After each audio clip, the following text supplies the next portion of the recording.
আসসালামু আলাইকুম।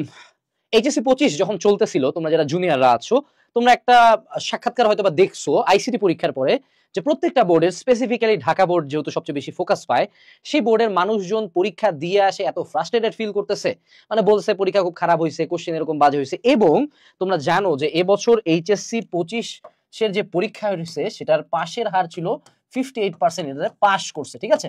অর্থাৎ নিয়ার অ্যাবাউট একটা ক্লাসের 100 জনের মধ্যে 42 জন 42 পিপল করছে হলো ফেল। এবং আরো মজার কথা, এই ফেইলের একটা বড় শতাংশ মানুষজন ফেল করছে হলো ইংলিশ আর আইসিটি তে। অর্থাৎ তারা ফিজিক্স কেমিস্ট্রি ম্যাথ বায়োলজিতে ফেল করে নাই, তারা অ্যাকাউন্টিং ম্যানেজমেন্ট ফাইন্যান্সে ফেল করে নাই, তারা ফেল করছে ইংলিশ আর আইসিটি তে। আরো স্পেসিফিক ভাবে তারা ফেল করছে হলো আইসিটির এমসিকিউ তে। আরো যদি স্পেসিফিক্যালি বলি, Comilla board, Jessore board, Dinajpur board, Dhaka board, মানে মেজরিটি ক্ষেত্রে এই চারটা বোর্ডের আইসিটির এমসিকিউ কোশ্চেন ছিল মাশাআল্লাহ, মানে মাই গড, কঠিন একটা অবস্থা। এবং এটা যে শুধুমাত্র 25 সালে ছিল এমন না, 25 সালে রিসেন্ট ইয়ার ছিল, 24 সালেও সেম প্রায় আইসিটির কোশ্চেনটা টাফ ছিল। ইভেন তুমি 2018 সালের আইসিটি এমসিকিউ যদি তুমি কোশ্চেন দেখো, যে সময় সকল বোর্ড ইউনিফাইড কোশ্চেন করছিল, সেবারের আইসিটি এমসিকিউ কোশ্চেনটা কঠিন ছিল। সো আইসিটিতে এমসিকিউতে কিভাবে তুমি ফেইল ঠেকাবা সেটা আজকে আমরা জানবো, কারণ তোমরা লিটারালি পাস মার্ক তুলতে পারতেছো না। তো সেই সলিউশনটা আমি যদি দেই, আমাদেরকে প্রথমে একটা জিনিস বুঝতে হবে যে আইসিটি বিফোর 2024, 2024 সালের আগের আইসিটি এমসিকিউ কোশ্চেনে কি ছিল। 2024 সালের আইসিটি এমসিকিউ কোশ্চেন ছিল হলো মডারেট, মানে ধরো 25টা কোশ্চেনের মধ্যে নিয়ার অ্যাবাউট 20 বা মিনিমাম 15 কোশ্চেন তারা দিত যাতে সবাই পারে। এই কারণে কিন্তু জিপিএ 5 এর হার ছিল নিয়ার অ্যাবাউট 1 লাখ প্লাস। হ্যাঁ, কারণ আইসিটি তো শুধু সায়েন্সের পোলাপান দাগায় না, কমার্স আর্টসের পোলাপানও দাগায়। কিন্তু 24 সালের দিকে আসে স্যারেরা ডিসাইড করলো যে না, করোনা শেষ হওয়ার 4-5 বছর হয়ে যাচ্ছে, আর আমরা ইজি কোশ্চেন না করি, আমরা স্ট্যান্ডার্ড কোশ্চেনে ব্যাক যাই। সো 24 সালের পরে তারা যখন কোশ্চেন গুলা করছে, তারা 10টা কোশ্চেন দিছে সর্বোচ্চ ইজি, এরপরে বাকি 15টা কোশ্চেনই দিছে হলো মানে থট প্রসেস আলা কোশ্চেন, বা মোটামুটি এর মধ্যে 5টা কোশ্চেন থাকছে খুবই হার্ড, আর 10টা কোশ্চেন ছিল মিডিয়াম ক্যালিবারের।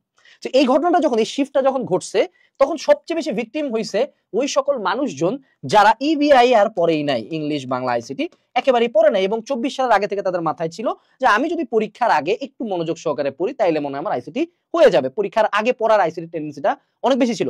বাট এখন বছরের পর বছর মানুষজন আইসিটিতে পাস মার্ক ফেলতে পারতেছে না। এই কারণে আমাদের চিন্তাটা অনেক বেশি আসলে, যে আসলে তোমারও কি আদৌ পাস করার মতো অবস্থা আছে কিনা। এখন এখানে আরো একটা বিষয় জানতে হবে, সেটা হলো যে আমাদের আইসিটিতে কেন মানুষজন ধরা খাচ্ছে। দেখো, আইসিটির প্রথম যে ইস্যুটা তুমি ফেস করবে সেটা হলো রাইটার ইস্যু। যেমন ফিজিক্স বললে কার নাম মাথায় আসে? ইসাক স্যার। তুমি কেমিস্ট্রি বললে হাজারি স্যার, বায়োলজি বললে আজমল স্যার, হাসান স্যার, তুমি ম্যাথ বললে কেতাব স্যার, এসইউ স্যার। মানে হাতে গোনা কয়েকটা রাইটারই মার্কেটটা কন্ট্রোল করে, এবং টিচাররা যখন কোশ্চেন করেন এই বইগুলা থেকে কোশ্চেন করেন, এগুলাতেই প্রাধান্য দেন, কারণ তারা জানেন যে এইচএসসি পরীক্ষা যে 10-12 লাখ মানুষজন দিচ্ছে, তাদের মধ্যে সায়েন্সের যারা 2-3 লাখ মানুষজন আছে তারা মেজরিটি বইগুলো পড়ছে। কিন্তু আইসিটির ক্ষেত্রে, আইসিটি শুধু সায়েন্সের নাই, আর্টসেরও আছে, কমার্সেরও আছে, এবং আর্টসের মানুষজন বাংলাদেশে আছে নিয়ার অ্যাবাউট 5 লাখ, কমার্সের মানুষজন আছে 1.25 লাখ, ইভেন আলিমের মানুষ আছে হলো 80,000। এই মানুষগুলা কিন্তু কোনো ইউনিফাইড সিস্টেমে নাই। অর্থাৎ গোটা বাংলাদেশের বিভিন্ন জেলায় জেলায়, আমি আবারও রিপিট করি, শুধু ঢাকা না, বিভিন্ন জেলায় জেলায় এবং কলেজে কলেজে, লিটারালি ডিস্ট্রিক্ট এবং কলেজ, এই দুই জায়গাতেই ডিফারেন্ট ডিফারেন্ট রাইটার্স ফেমাস।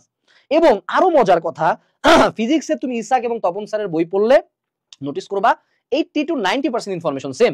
কিন্তু সেম আইসিটির শুধু মাহবুবুর এবং মুজিবুর স্যারের বই পড়লে বুঝবা দুইটা বইয়ের মধ্যে আসমান জমিন তফাৎ।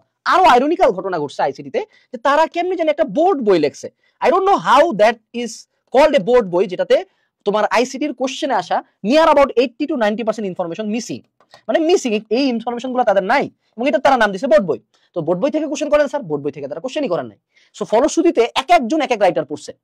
এই কারণে যখন টিচার কোশ্চেন করতে বসে, স্যার হয়তো অন্য একটা রাইটার থেকে কোশ্চেন করছে, তোমার বোর্ডে স্যারের কলেজ থেকে যে বইটা বলছে সেটা থেকে সে কোশ্চেন করছে, কিন্তু তুমি পড়ছো অন্য একটা রাইটার, ফলশ্রুতিতে ইনফরমেশন গ্যাপ হয়ে গেছে। এবং এটা কোনো ফিজিক্স কেমিস্ট্রির মতো ইউনিফাইড সিস্টেম না যে এইটুকু এই থিওরি গুলাই দিতে হবে, অন্য কিছু দেওয়া যাবে না।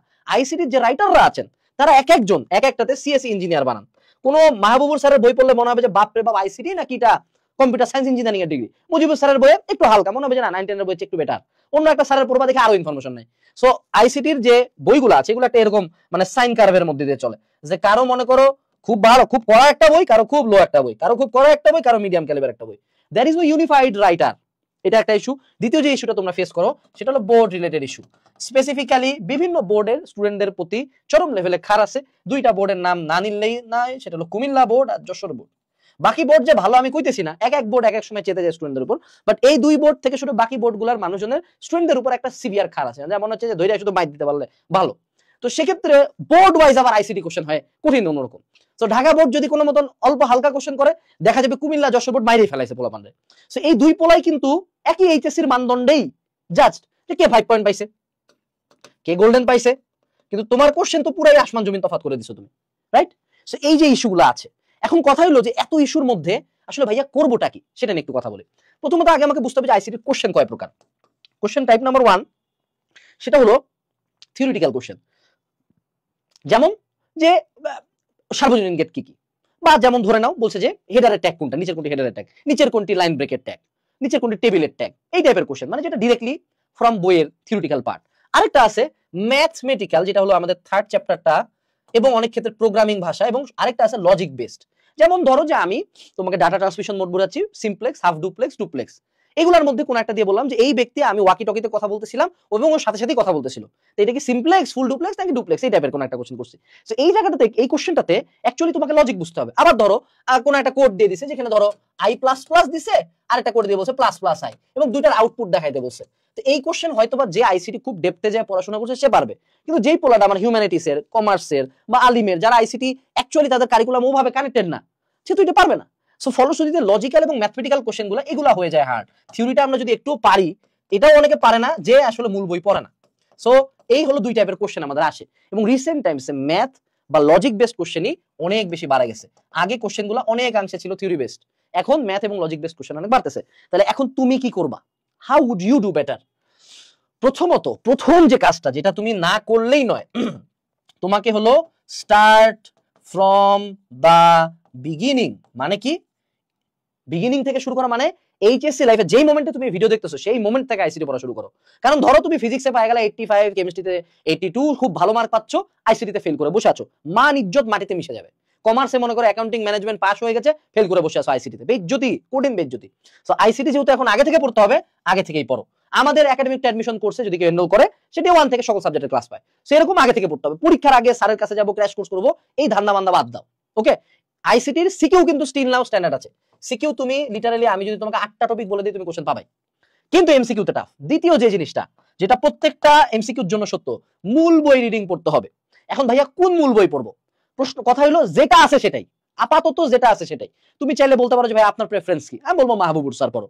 ওকে, অনেকের কাছে মাহবুবুর স্যারের বই নাই, অনেকের কলেজে এটা পড়ায় না, তোমার যেই বইটাই আছে তুমি তো ওটাই রিডিং পড়ো না। আইসিটি তোমাদের মেজরিটি কাজ হয় হলো টিচারের কাছে পড়া, তো টিচার তো বই রিডিং পড়াচ্ছে, টিচার জাস্ট থিওরি ক্লিয়ার করে দিচ্ছে, বাট তুমি যখন বইয়ের ভিতর থেকে কোশ্চেন হবে তখন কেমনে পারবা? এবং 3 নাম্বার যে কোশ্চেনটা দেখো, এই যে ম্যাথ এবং লজিক বেসড কোশ্চেন আর কোন সাবজেক্টে আছে? আর আছে হলো আমাদের ফিজিক্স আর ম্যাথে। এই দুই সাবজেক্টেই তো আমাদের ম্যাথটা কঠিন কঠিন কোশ্চেন দেয় এমসিকিউ তে। এই এমসিকিউ গুলো আমরা কেমনে পড়তাম? আমরা অনেক সলভ করতাম এমসিকিউস, রাইট? এই সেম কাজটা এখন থেকে আইসিটি তে করতে হবে। অর্থাৎ আইসিটির এমসিকিউ তো ভালো করতে গেলে সিম্পলি আইসিটির এমসিকিউ কে এমসিকিউর মতো ট্রিট করতে হবে। এখন মেজরিটি বইতে এমসিকিউ ওরকম সংখ্যক দেওয়া নাই, মেজরিটি বইতে বোর্ড কোশ্চেন এমসিকিউ দেওয়া নাই, সারফেস লেভেল এমসিকিউ দেওয়া আছে। তো আমরা আইসিটির বাংলাদেশের একজন লেজেন্ড ঢাকা কলেজের তানভীর স্যার, উনি লাখো স্টুডেন্টকে নিয়ার অ্যাবাউট 10 to 15 ইয়ার্স ধরে আইসিটি পড়াচ্ছেন, উনার দ্বারা একটা বই আনাইছি, সেটা হলো আইসিটি এমসিকিউ প্রিপারেশন বুক। এই বইতে নিয়ার অ্যাবাউট 1200 প্লাস এমসিকিউ আছে, 1200 প্লাস। এবং প্রত্যেকটা এমসিকিউ আমরা যেটা করছি, প্রতিটা এমসিকিউর সাথে আমরা দেখবা যে সেখানে বড় একটা ব্যাখ্যা দেওয়া আছে, বড় একটা ব্যাখ্যা দেওয়া আছে, প্রত্যেকটা রিলেটেড ইনফরমেশন দেওয়া আছে, যাতে ওই যে লজিক বেসড কোশ্চেনগুলো আছে এগুলো যাতে তুমি পারো। এবং প্রত্যেকটা চ্যাপ্টারের সবচেয়ে ইম্পর্টেন্ট তথ্যগুলো দেওয়া আছে। মেইনলি আমার ভালো লাগে হলো এই ব্যাখ্যাগুলো, কারণ মেজরিটি মানুষজন এই ব্যাখ্যাগুলোর অভাবেই কিন্তু লজিক বেস বা ম্যাথ বেস কোশ্চেনগুলো ভুল করে। তুমি দেখবা যে ফিজিক্সের বা ম্যাথের যে কোনো এমসিকিউ নিচে শর্টকাট সহ অ্যানসারটা দেওয়া থাকে না, যে এই শর্টকাট দিয়ে এটা করতে হবে। ঠিক এই জিনিসটা আইসিটির জন্য আমরা করছি। সো এই বইটা যদি তোমার থাকে, ইনশাআল্লাহ আইসিটির এমসিকিউ প্রিপারেশন এট লিস্ট 60-70% এটা দিয়ে হয়ে যাবে। আর বাকি 30% ভাইয়া তোমাকে নিজে পড়ে অর্জন করতে হবে। So you solve a lot of questions, specifically বোর্ডের কোশ্চেনগুলা এবং কলেজের কোশ্চেনগুলা। কারণ বোর্ড আর কলেজের কোশ্চেনগুলাই এখন টাফ হচ্ছে।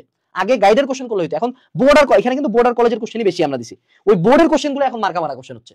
আর সেটা হলো রিড এক্সপ্লানেশনস উইথ লজিক, অর্থাৎ যখনই কোডের একটা কোনো কোশ্চেন পাচ্ছ, যখনই কোনো ট্যাগের কোনো একটা কোশ্চেন পাচ্ছ, যখনই কোনো ডাটাবেস ম্যানেজমেন্ট সিস্টেমের কোনো একটা কোশ্চেন পাচ্ছ, try to learn the logic behind it, যে এটা কেন হইলো, এটার ব্যাখ্যা কি, কেন হইলো, কিভাবে হইলো, নিজে প্রত্যেকটার পাশে পাশে সলভ করো। তুমি যেমন ফিজিক্স আর ম্যাথ করতে ঠিক তেমনি পাশে বসে সলভ করো। আর last but not least, practice type wise question, অর্থাৎ তোমাকে প্রচুর কোশ্চেন সলভ করতে হবে। আমি তোমার জায়গায় থাকলে দুইটা সোর্স চুজ করতাম। এক হলো আমার বইয়ের অনুশীলনী, আর 2 হলো আমাদের এমসিকিউ প্রিপারেশন বুক। ঠিক আছে, এই দুইটা সোর্স থেকে যদি এমসিকিউ তুমি শুরু থেকে পড়া শুরু করো, ইনশাআল্লাহ আইসিটি এমসিকিউ তে ঠেকাবে না। বাট সিম্পলি সাজেশন একটাই, আইসিটি পড়তে হবে এবং আইসিটি আগে থেকে পড়তে হবে, না হইলে দেখা যাবে সবই ভালো হয়েছিল কিন্তু আইসিটি অনেক খারাপ করে ফেলছে। এটুকু ছিল আজকের ভিডিওতে। স্যারের বইটা অর্ডার করার লিংক ভিডিওর ডেসক্রিপশন বক্সে দেওয়া আছে। আসসালামু আলাইকুম, টাটা।